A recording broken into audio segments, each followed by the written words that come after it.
Oh, sorry.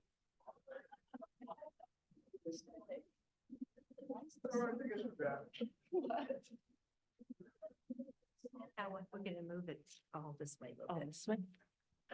Yeah, that's. And let me know. sure. Okay, just sit. Yes, good idea.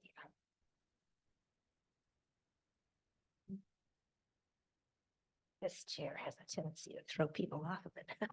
It's bouncy. How's that? Testing? 1, 2, 3. 1, 1, 2, 3. Okay, wonderful. Thank you, Pat. Well, good morning, everybody. There it is. That smiling face. I want to just start by just telling a little story about myself, a little incident that happened about 2 weeks ago. You know, we always say here in Unity that, you know, if you don't get it, the universe comes along and hits you upside the head until you do. Well, 2 weeks ago, I was jogging down from the L. Something you may not know about me is that I go up to the L every day, come back down again. And I like jogging down. I don't like, I never jog up. I struggle up, but then I like to jog down. And my husband, it was on a Friday. Friday's a garbage day. And he had neglected to put the garbage out. So I thought, okay, I'm going to get home in time to make sure that we get that pulled out to the curb, right? So, and as I was coming down the mountain, the trail we normally take was covered with ice at the bottom. So I said to myself, aha, I won't go down that trail. I'll go down the trail next door to that goes over to the next street over and then go back. So I had almost made it all the way down, new trail, unfamiliar. And there was this rock sticking out and I tripped on it, jogging downhill, fell downhill, and it all would have been fine, except that there was a rock right where my head hit, right here. And so I ended up with a beautiful, beautiful purple shiner that went from here all the way down to here. My husband joked with me. I don't know if you remember what a harlequin looks like. A harlequin has that diamond shape of black over both eyes. He called me half a harlequin because I only had it on one side, but I did get a concussion. I did indeed get a concussion. I still have a concussion.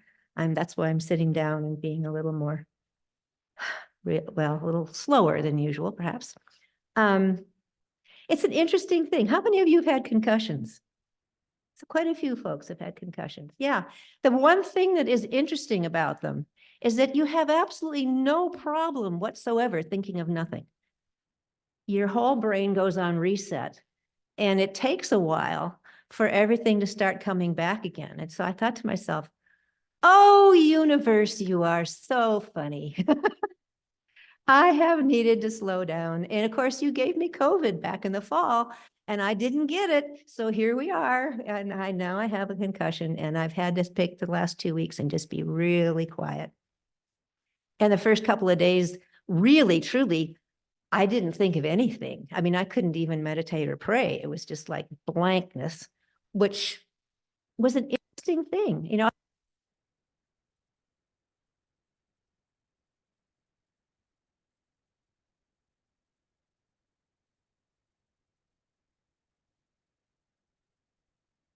ah, that's what that feels like.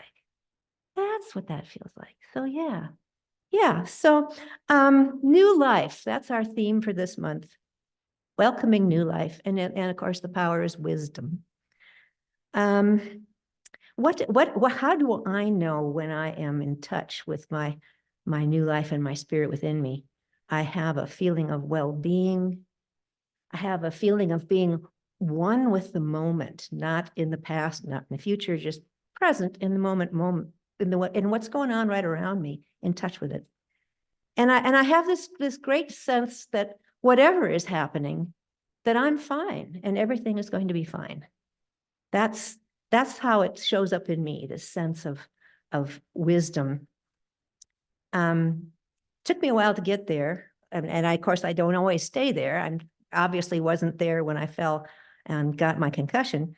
But But I was particularly attuning to all of that right after I moved back to Missoula in 2011 and retired, at which point I didn't have a lot of stuff in my life taking up my time.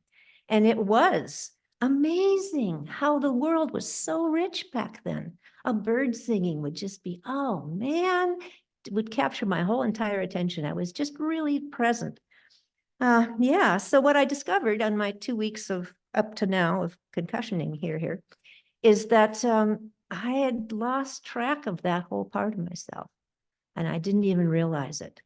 It's kind of like when you get a toothache and it comes on gradually and you don't realize how much it's hurting until all of a sudden you get it taken care of and the pain goes away. Well, this is just the reverse. I hadn't realized how out of touch that I had become with being in that place of well-being and one with the moment and everything being fine, until suddenly I thought, oh, wow, I have the patience, I have the time, I have the space. This moment, these 2 weeks of quietness, to realize, wait a minute, this is not where I was and not where I want to be. Well, so what is wisdom? What is wisdom? Linda Martella-Whitsitt, who we all have read and love and wrote in her book, Divine Audacity, wisdom is knowing what gives life to my spirit. Isn't that a nice definition of wisdom? Knowing what gives life to my spirit.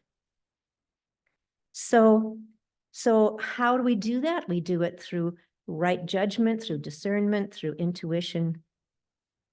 But how do we actually tune in to our divine wisdom? Well, I went back to a book that we haven't read for a long time, but is always a good place to go. I went back to The Quest, and I said to the Quest book, okay, can you tell me about wisdom? And the Quest book says that there are 4 things that are helpful to have in place if we're going to be open to and attuned to hearing our inner wisdom. You must have release, peace, openness, and trust. Release, peace, openness, and trust. Well, what does that really look like?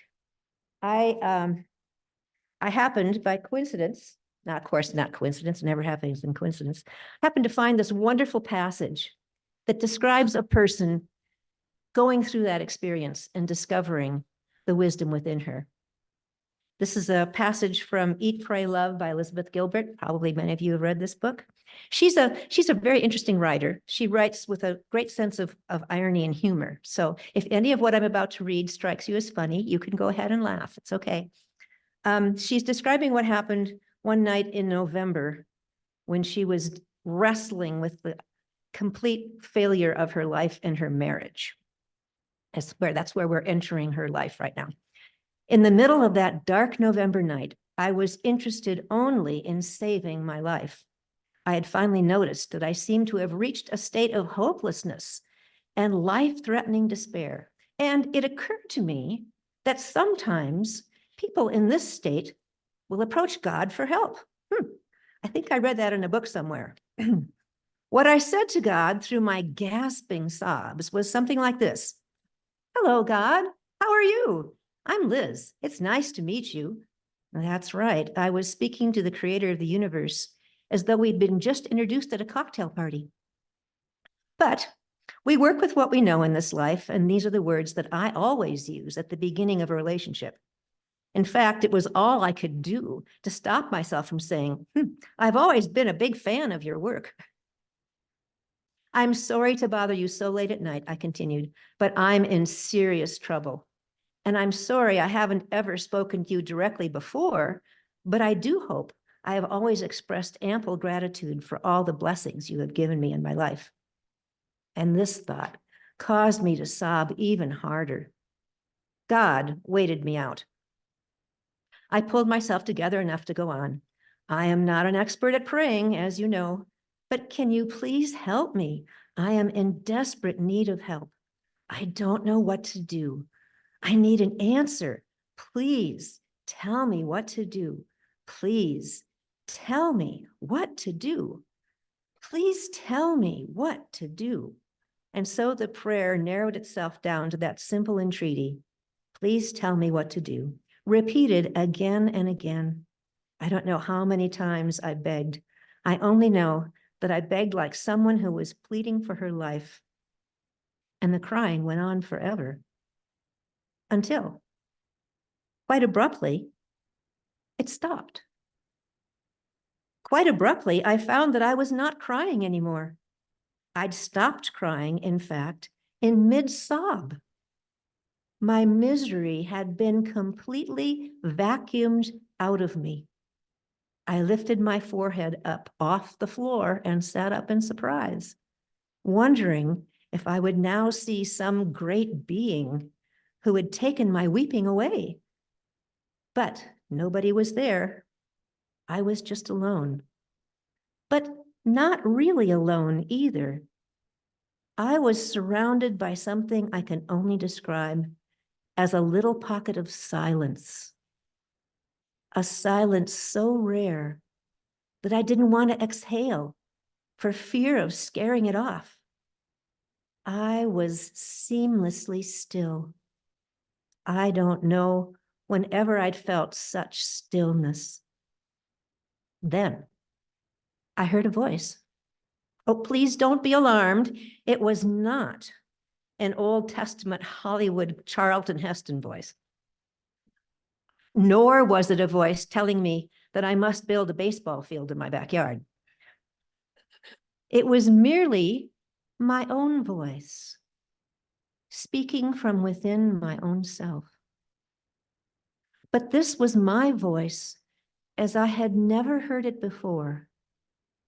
This was my voice, but perfectly wise, calm, and compassionate. This is what my voice would sound like if I'd only ever experienced love and certainty in my life. How can I describe the warmth of affection in that voice as it gave me the answer that would forever seal my faith in the divine? The voice said,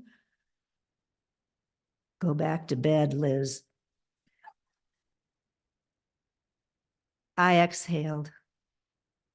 It was so immediately clear that this was the only thing to do. I would not have accepted any other answer. I would not have trusted a great booming voice that either said to me, "You must divorce your husband," or "You must not divorce your husband," because that's not true wisdom. True wisdom gives the only possible answer at any given moment. And that night, going back to bed was the only possible answer. Go back to bed, said this omniscient interior voice, because you don't need to know the final answer right now at 3 o'clock in the morning on a Thursday in November. Go back to bed because I love you. Go back to bed because the only thing you need me to do for now is get some rest and take good care of yourself until you do know for the answer. Go back to bed so that when the tempest comes, you'll be strong enough to deal with it. And the tempest is coming, dear one, very soon, but not tonight. Therefore, go back to bed, Liz. In a way, this little episode had all the hallmarks of a typical Christian conversion experience.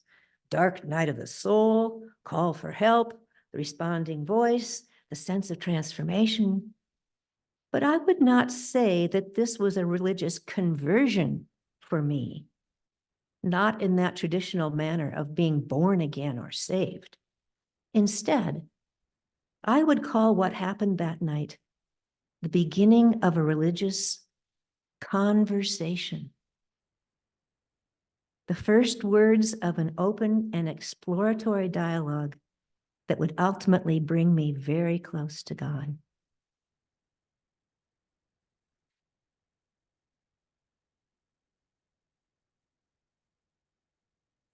So there we have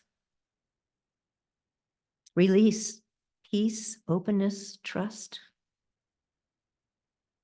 not needing to know the final outcome, just needing to know the next step. And that voice of wisdom comes from within. It comes from within every one of us. The quest has an interesting bit of information about this as well.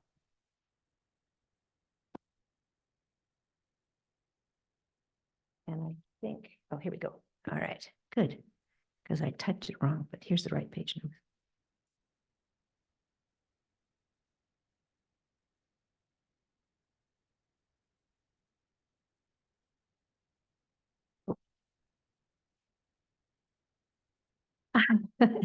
So this is a piece on now. Now is rather an enigmatic concept when you ponder it for a while. No time exists other than now. Think of it. The past is over and gone. It will never be in your life again. Whatever happiness or grief it deposited in your life has already been delivered. The future, it's not here yet. And when it does arrive, it will no longer be the future. It will be now. So now is really all you have and all you will ever need. And here's the theme for the Sunday about new life. The past is compost. The future is a seed not yet planted. So the present is the only soil in which you can grow. So lamenting a missed chance for love in the past or nervously anticipating a need for prosperity in the future is wasting precious opportunities for all of your good in the present. You are planted where you are now because that soil is best for you in this time in your unfoldment. The soil, the circumstances in which you now find yourself contain all the elements that will make you grow best. Trust the process of growth. Trust God. Pay attention to the details in your life, doing your very best with each challenge that presents itself. Of course, growing where you are planted does not mean that you should accept the limitations of your present circumstances. No, indeed. The flower planted in the shade still seeks the sun. Any problem that you are now facing does not have to be accepted at face value.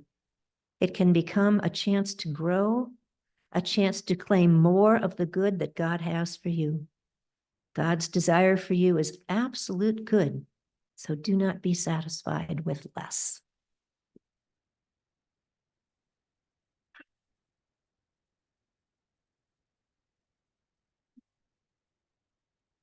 So how we come to know new life, again, is by knowing what gives life to our spirit.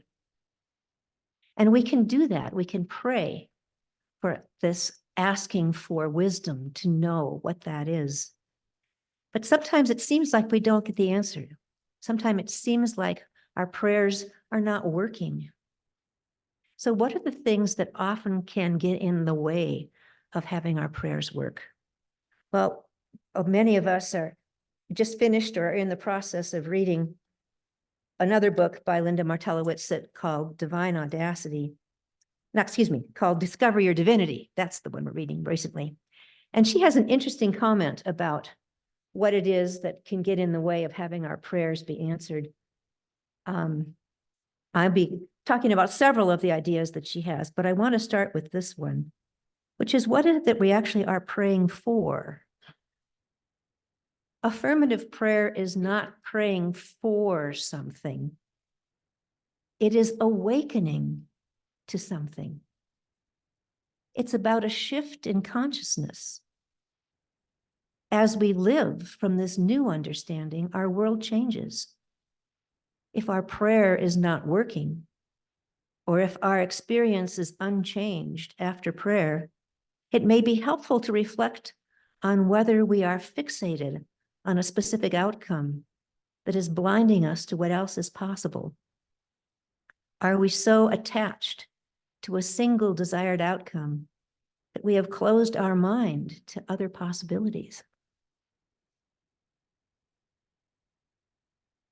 I think another thing that she mentions as a possible block to our prayers working is the idea of magical thinking.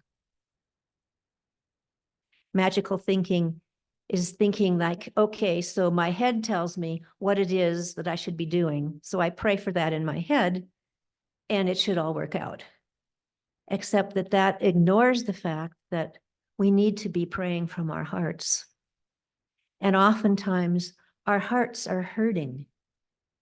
They're hurting from past things that have happened to us. They're hurting from things that have come into us from the culture all around us.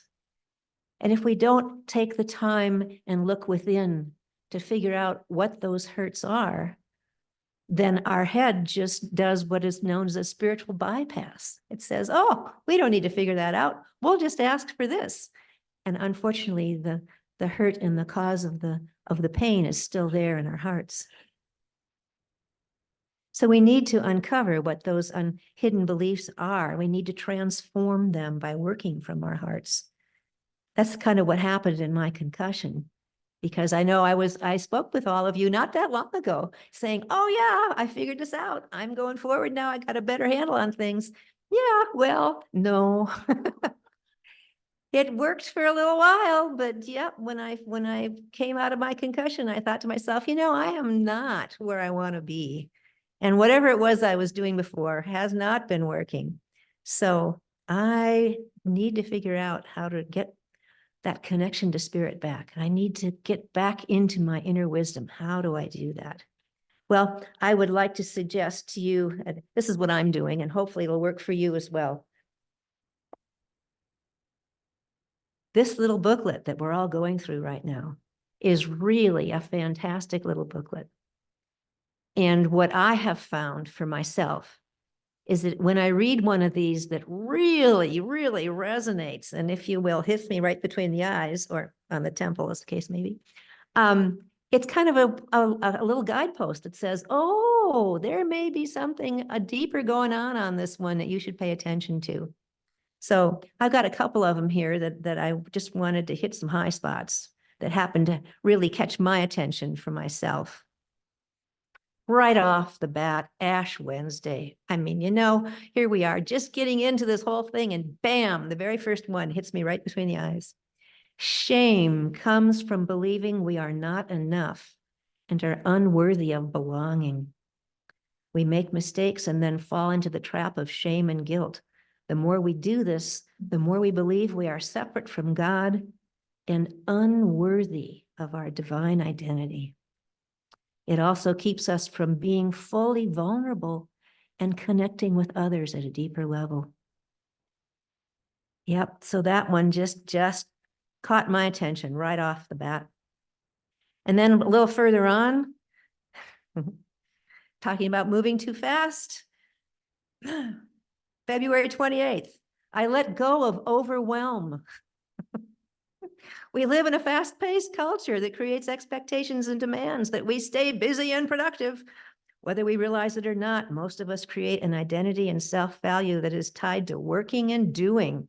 This creates the sense that there is never enough time. So we sacrifice rest and self-care and jog down mountains so that we can be everything we need to be and do what we need to do. And as a result, we may become sick, tired, or get hit upside the head because we are overwhelmed. So when we do all that, we create a disconnect from our authentic selves. Yep, yep. And this last one, for the last 2 weeks, was an interesting thought. March 7th, just got this one recently. I let go of darkness. It would have been easy to think that the last 2 weeks was an awful mistake, full of terrible time lost because I couldn't be doing the things I was supposed to be doing. It was a time of darkness. But times of darkness are what we need to have the time to go within, to do what we need to do. I let go of darkness. It may not be the darkness itself that I need to release, but my fear of it. In this world of duality, darkness has a meaningful purpose.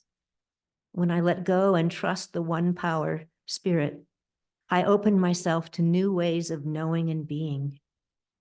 Darkness is an essential phase to gather strength and energy for transformation.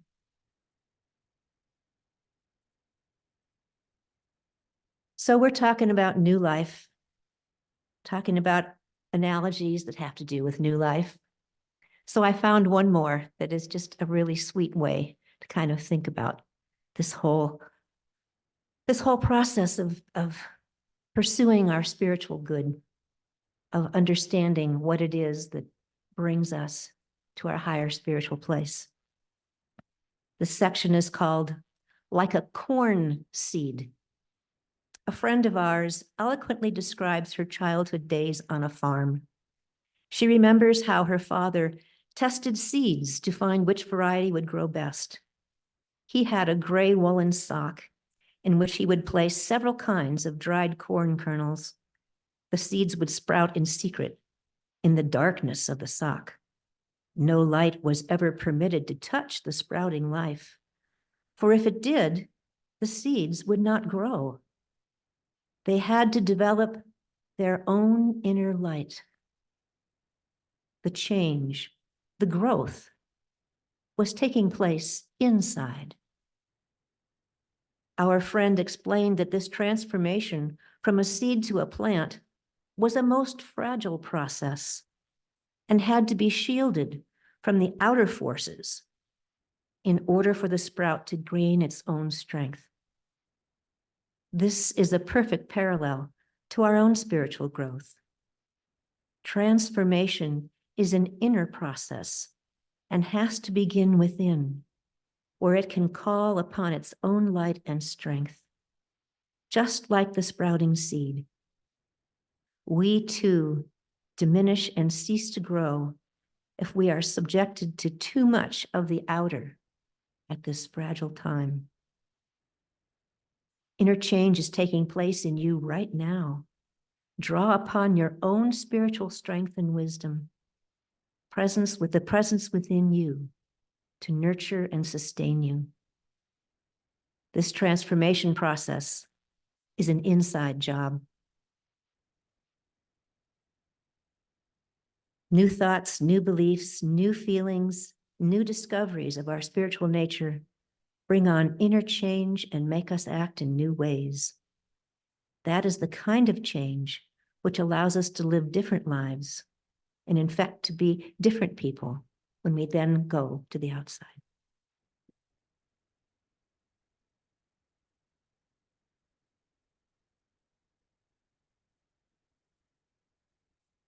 So let's take time for a meditation for a moment. This is a meditation on it is in every one of us to be wise. It is in every one of us, the divine, something that we have, all of us, within us. This vision of our spirituality, of who we really are. So let's just breathe deeply and rhythmically, letting your mind relax, letting your heart open.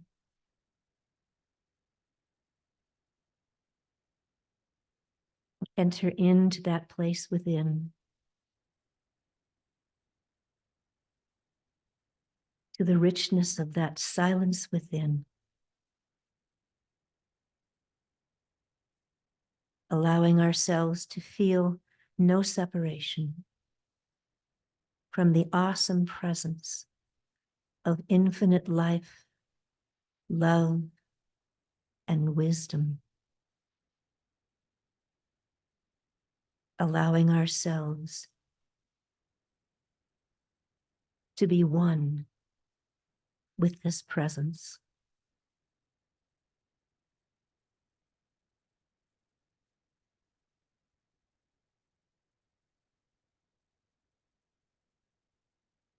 God is the one presence and power in the universe and in my life. Not only am I in the presence of God, I am that divine presence itself.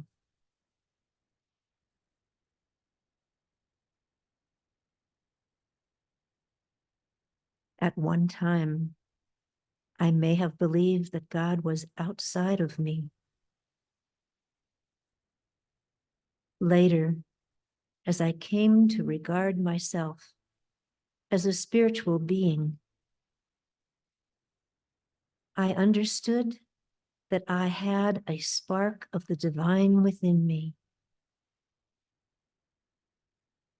But as I continue to grow, my understanding of my divinity will take on a new and deeper dimension. I once believed there is a spark of the divine within me, as though my divinity were only a small part of me. As I have grown spiritually, I have come to understand that I am fully divine, just as I am fully human. I am growing into this awareness, realizing that everything God is, I am too. God is love, and I am that love in expression. God is perfect peace, and I am that peace, expressing at the point of me. God is wisdom, and I express divine wisdom as only I can.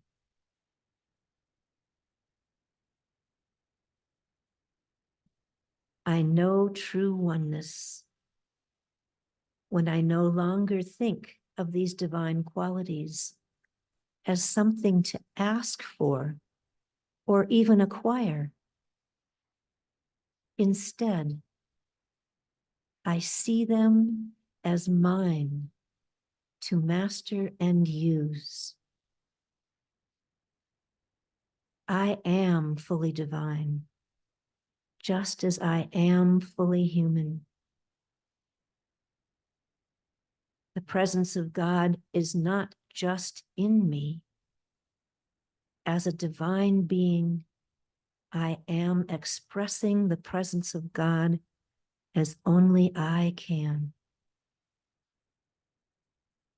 The love in my heart, the strength of my will, the boundlessness of my wisdom, these are all ways I bring the presence of God into my life and into the world. It is in every one of us to be wise.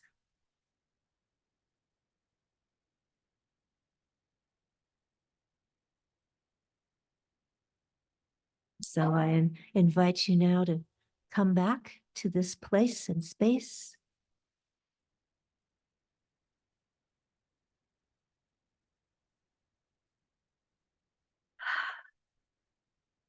And know that each of us is fully human and fully divine.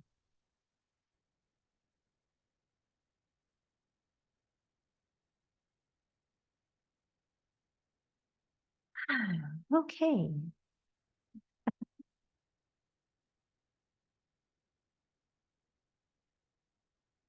It's time for the prayer of protection. We can all take a breath and I suspect it's up there on the wall behind me pretty soon. Okie dokie. There it is. All right. And here it is in front of me, so I don't need to turn around. All right. Are we ready? The light of God surrounds us. We are light. The love of God enfolds us. We are love. The power of God protects us. We are power. The presence of God watches over us. We are presence. Wherever we are, God is and all is well. We are one. Amen. All right, let's form our circle and sing our peace song. I'm going to stay right here. So